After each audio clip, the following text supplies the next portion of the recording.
There's a cast iron skillet hanging on the wall of a cabin in West Virginia that was bought in 1897. It has cooked something almost every day for 125 years. The surface is so smooth and so black that food slides off it like a nonstick pan. It's never been replaced. It's never needed to be. The recipe for that 100-year skillet costs about $4 and uses ingredients almost everyone already has in the house. It's the exact opposite of what most cast iron sellers tell you to do. And once you understand it, you'll never buy a nonstick pan again. Here's the mountain method that makes cast iron last forever, and the things modern cookware advice gets backwards. A new nonstick pan, on average, lasts a few years. The coating wears off, gets scratched, flakes into food, and into the bin it goes. The whole industry runs on the assumption that you'll keep replacing them. A cast iron pan is the opposite of that bet. It's a single piece of iron, poured at a foundry, machined smooth, and finished with nothing more than a layer of cooked-on oil. There's no coating to chip, no bond to fail. The pan itself is the cookware. The black, glassy surface that builds up on it, called the seasoning, is just thin layers of fat that have been baked into the iron and turned into a hard, slick, polymer-like film. That's the trick the Mountain families understood instinctively. They didn't buy a nonstick surface. They made one, layer by layer, every time they cooked. The pan got better with use, not worse. A skillet handed down from a grandmother had 100 years of seasoning on it, and that's why it cooked the way it did. The Mountain method for keeping cast iron in working shape, the one that produced those 100-year skillets, uses almost nothing. The first ingredient is a cooking fat, traditionally lard, but any reasonably high smoke point fat will do: beef tallow, vegetable shortening, flaxseed oil, or even a plain neutral cooking oil. The fat is what becomes the seasoning when it's heated into the iron. The second is coarse salt. Plain, cheap, kosher, or sea salt. Salt is the gentle scrubber that the Mountain method depends on, and we'll get to why in a minute. The third is a clean cloth or paper towel for wiping. That's the whole shopping list. Maybe $4 total, and the lard alone will season pans for years.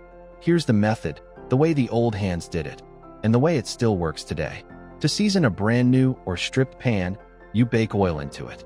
Wash the pan with hot water, no soap on bare iron, and dry it completely on a low burner until every drop of water is gone.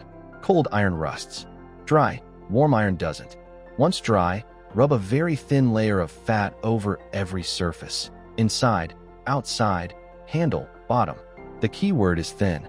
Beginners use way too much oil, and a thick layer of oil bakes into a sticky, blotchy mess. After rubbing it in, take a clean cloth and wipe almost all of it back off. The pan should look barely oiled, not greasy. Place the pan upside down in an oven at around 450 degrees Fahrenheit for about an hour, with a sheet of foil on the rack below to catch drips. Let it cool in the oven. That's one layer of seasoning. Repeat the oil on, wipe off, bake cycle 3 or 4 times for a brand new pan, and you've got a working surface. For daily care after that, it's much simpler. Cook in the pan. While it's still warm, rinse it with hot water. If there's stuck-on food, this is where the salt does the work. Pour a tablespoon of coarse salt into the warm pan. Scrub the food off with the salt and a stiff brush or balled-up paper towel, and rinse. Dry the pan on a low burner. Wipe a tiny bit of oil onto the warm surface and hang it up. That's the daily Mountain rhythm.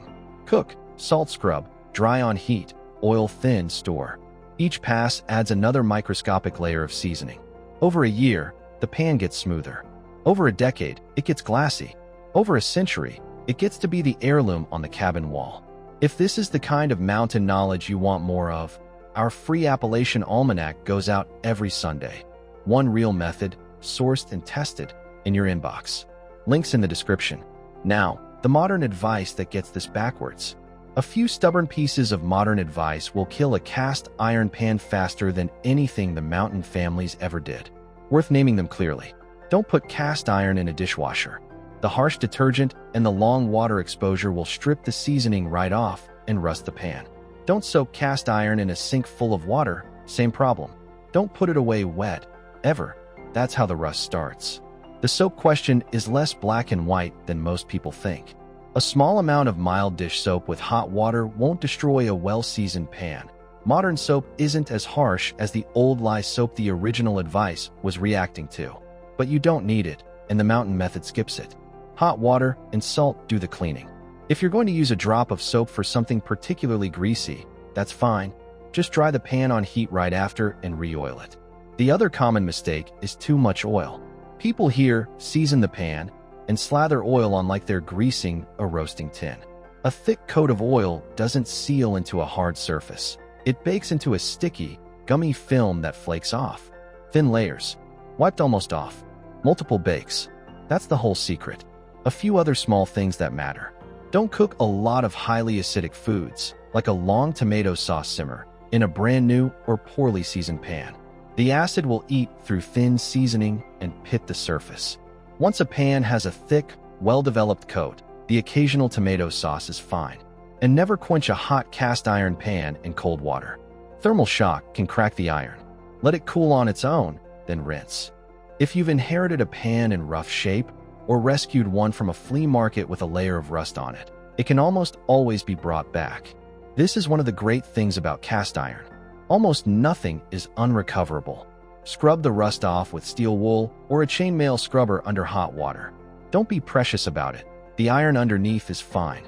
Once you're down to clean gray metal everywhere, dry the pan completely on a burner, then run it through the full seasoning cycle. Thin oil, wipe off, bake at 450, repeat several times. Within a few hours of patient work, a $50 flea market wreck turns back into a working pan that'll outlast you. The honest caveat: a pan that's actually cracked across the cooking surface is done. Rust is fixable, structural damage isn't. Tap a flea market pan and listen. A sound pan rings clear, a cracked one thuds. That's the only fatal flaw. There's one more thing worth knowing if you're buying old cast iron. The pans made before about 1950, the Griswold, Wagner, and Wapak makes especially, were machined smooth on the cooking surface. Modern cast iron, including most of what's sold today, has a rougher, sand-cast surface that takes longer to develop a glassy seasoning. Both work fine, but if you find an old, smooth-bottomed pan at a flea market for cheap, you've found a tool that's worth more than the asking price every time. The 100-year skillet on the cabin wall isn't a special pan. It's an ordinary pan that was treated like it would last forever by people who couldn't afford to buy another one. The treatment was the trick. Modern cookware sells you the opposite assumption, that the pan is a consumable, that the coating will fail, that the whole thing is meant to be replaced. A cast iron pan kept the mountain way is the rebuke to that assumption.